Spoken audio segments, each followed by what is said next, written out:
It's good. So we're doing this in French? No, we're not. No, we're not. It's okay. We can adapt. Could you? Yeah. No.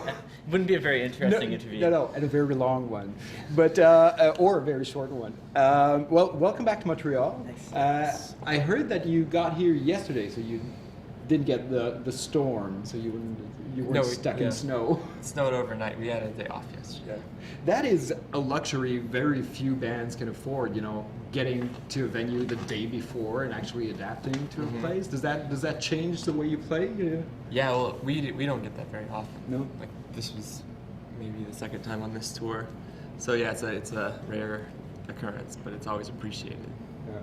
And how is life on the road, and what does it do to you mentally? Is there a point, because a lot of bands say, you know, it's really exciting at the beginning, at one point you hit a lull, and then, you know, there's that second wind, and then it gets really tiring. How do you feel about being on the road in general? I think we have figured out how to save our energy a little more than we used to. I think we used to get really tired out on the road, and like when it was all new and exciting, we kind of felt like we had to do everything and, like, you know, go out in every city and stuff like that. And, you know, we like to enjoy ourselves in all the places that we get to go to, but I think we've gotten better at kind of knowing how to keep ourselves healthy and stable going through the whole thing.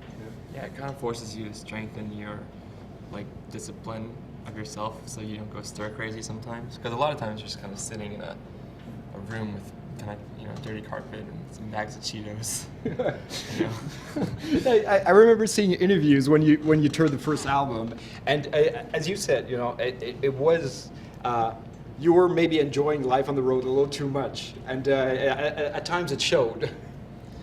Yeah, we were 25. Yeah, we did it exactly right. We're still alive. You're still alive, so there has been a change. I was wondering about the change in the audience too, because when the first album hit, you know, a lot of people were into the dancier aspects of your music, and the shows were more like parties, and that. Well, yeah, that's sort of true. Yeah. I mean, in college that was definitely true. You know, but. Yeah, since the beginning of touring after signing to Columbia, we've really been more of a kind of guitar-heavy, psychedelic kind of thing live. And now, actually, I think just in the past few months is when we've really started to kind of find a good balance of you know, having dancier moments in the set and having psychedelic parts. I mean, it seems to be like a really good point right now. Yeah, I was wondering about the differences in the reaction from the crowd. You know, if some people were coming in, you know, expecting to dance and getting weirded out by the trippier moments, or is it something you can actually feel from the stage? You know, how the crowd reacts to a certain song. Yeah, totally. And even now, I mean, it differs pretty greatly from night to night, and the kind of venue we're playing in, and, you know, I mean, we notice a big change between playing in like a more of a rock club like this compared to a seated theater or something like that. And also cultural, like just depending on the country or city you're in. Yeah, but generally speaking, it's been really positive. That's an interesting thing. You know, are there cities or countries that are more attuned to more experimental aspects of music? You find it's that some people really dig when you go really far out into the music? Yeah, totally. I think though, it's a fine line, because sometimes like people, you know, there's a little bit too much of the you know, like you know, we want people to have a good time at the show. You know, even if we're like going out and playing more kind of psychedelic stuff that like doesn't have a 4-on-the-floor dance beat. You know, we still want people to have a good time and really, you know, get into it and lose themselves in the music and not be like just analyzing things or something. You know, like we don't, you know. But yeah, it's nice to find a balance. So are there a lot of beard scratchers at MGMT shows? They're usually in the back and you don't really see them. Sometimes we've picked out, like, it's always fun to find like the old hippie in the crowd. Like, it happens every once in a while. There's a lot more beardless teenage girls. Well, you're in a good beerless. Hopefully, they're Yeah. beerless.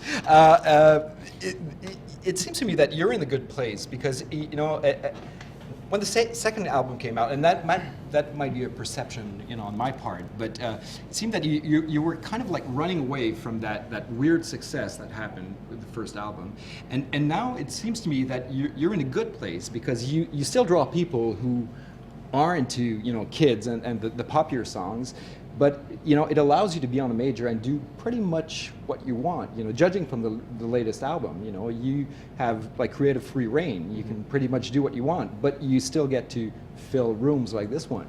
No, I think we're very fortunate to be in the position we are as artists, and I don't think it was ever a purely like running away or trying to escape fame or anything like that with the second album. I just think we were kind of following our own flights of fancy and getting into other types of music.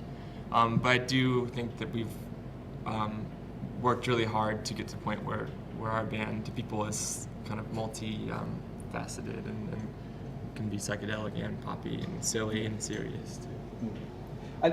I've heard you say, I think it was you who said it, who, try as we might, we can't really write a pop song, even if we wanted to. But you kind of want, I don't know if that was like misquoted. That's not exactly it. I think that had to do, that was referring to some of the times in the studio for the third album when we were writing, where it just didn't feel like the time for us to go and try to write a really catchy commercial or poppy song.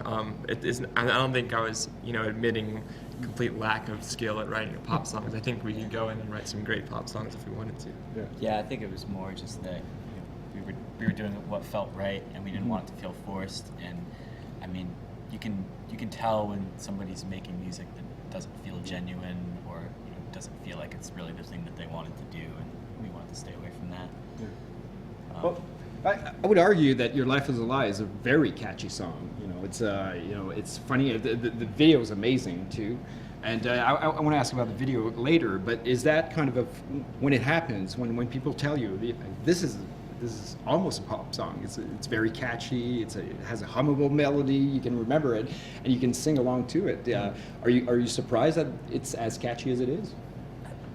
I don't know. I think that, I mean, it's really funny, just the idea of what's pop or what's commercial, and the fact that it's if people keep doing things because this is the thing that's popular, so they keep doing it over and over again, then that's never going to change. And somebody needs to come along and do something that sounds different, but still has that human element that people identify with. And it's it's about taking risks and just doing mostly just trying to be honest and hope that if you're making something that you relate to, that other people will relate to it. Yeah, that's what you describe as the human element. It's the ability to for others to relate to your music. That's an important thing for us. Yeah. Because it seems that, and I was reading about how you made the album, and there was a lot of improv, and you would jam and play in the studio until something felt right, and became a song eventually. It's easy to lose that human element. You can be so in your head, and so this is kind of sounds. I think we were trying to go in a more kind of, I don't know, esoteric sense or something. We were trying to go for those non-human moments where we kind of felt like the sounds and the ideas and the melodies and stuff were kind of being beamed in from somewhere else. And and I think that when you're able to lose yourself like that, it can be some of the most paradoxically, it can be some of the most human moments because you're getting to some essential thing, hopefully. I've talked to a lot of artists who refer to that moment when they feel that the music is actually coming from the ether or something, and it always seemed to me as a very strange thing. How do you put yourself in a state of mind for that to happen? I think part of it for us was just that it was kind of a new experience, that recording in this way and kind of getting to know the gear we were using really well and all of its quirks and happy accidents that came from using a mixture of really like old stuff that broke all the time with some new stuff, and just learning how to use the studio as an instrument. But a lot of our favorite moments were things where we didn't necessarily know how we arrived at a certain point or how we made a certain sound, but it just felt natural to us. How important is the role of a producer in that kind of context? Because sometimes we think of them as guides, because there's something, almost unknowable about this esoteric quality that we're talking about. And is that the role of a producer, trying to rein in, or is it to like open doors and just make it more crazy? This time around, when working with Dave Fridman, it was much more about him, Dave encouraging us to, if we both had a little inkling that this was a good moment to kind of go with it and develop it without really any, without being hard on ourselves if it didn't go anywhere or turn into anything. So he was kind of, motivating us to keep experimenting and explore. And I think that, he was there while we were doing a lot of these improvisations, and he would take notes. And when we would come across a little segment or something that we all agreed upon was kind of special in some way, those were the kind of little gems that we were looking for. So he's kind of like your memory, because sometimes if you're improvising all the time, I'm guessing you forget what you did before. So he brought them back to you. Just from taking notes, and I mean we would remember, or there would be moments when we were playing where we would look at each other and just know that this was something worth keeping. But then, Dave was also really helpful, because it's, we didn't want to stop what we were doing to be like, okay, mark down this point, like we need to come back here and work on this more. But I think we had a really good kind of intuitive sense with Dave, where we generally agreed on what was the right thing to do. Now that you've worked in that way, would you be able to go back and just get into the studio with songs that are almost completely formed and just recording them, or is that the way you want to go now? No, we like challenging ourselves with new methods and new ways of writing, and I think that if anything, maybe we'll go the other way next time and kind of try to write more structured songs. I think we just like changing things up. I said we were talking about Your Life Is a Lie earlier, and I said that I commented on the video, which I think is amazing. And your videos have always had this quirkiness and this strangeness, and they're always visually like so entertaining. How important is the visual aspect in this band? And how involved are you in it? I mean, it ranges from something like Time to Pretend. All the videos for the first album that we did with Ray Tintori, we were much more involved with the kind of concept and the look and a lot of the costumes and that kind of thing. And it was much more like a group thing.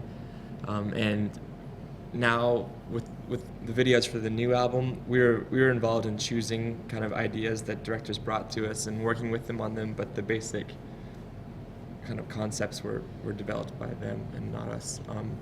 But visual videos and kind of live visual elements are really important for us to kind of make a bigger picture of what the music is. Yeah.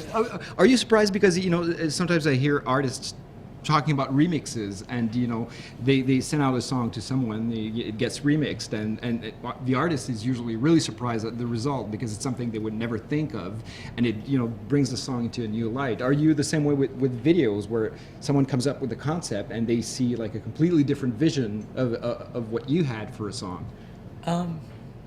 Kind of like we did send out some kind of short descriptions of what we imagined ourselves as far as visuals. We sent that out to all the potential directors, and I think sometimes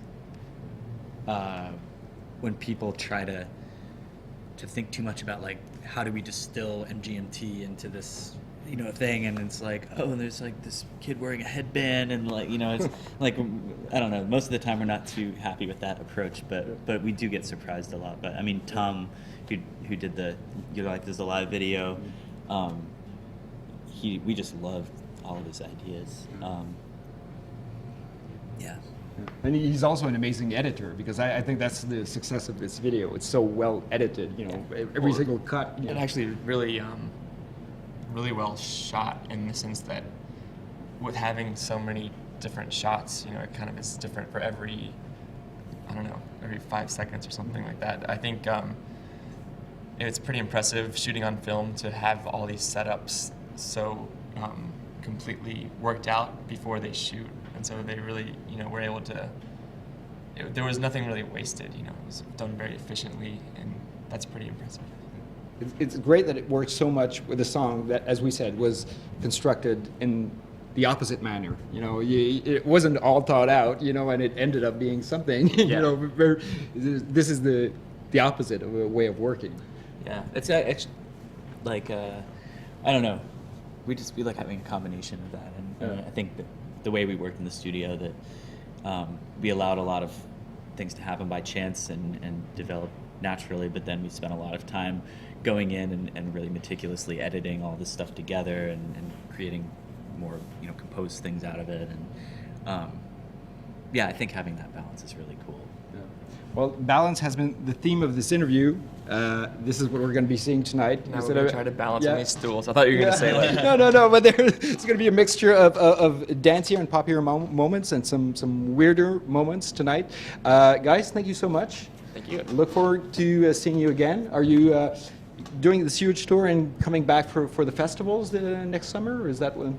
Hope so. Hope so, yeah. We don't really know what we're doing yet, but the festivals are the plan. So. Well, here's to hoping you'll be back next summer. Yeah. Thank you.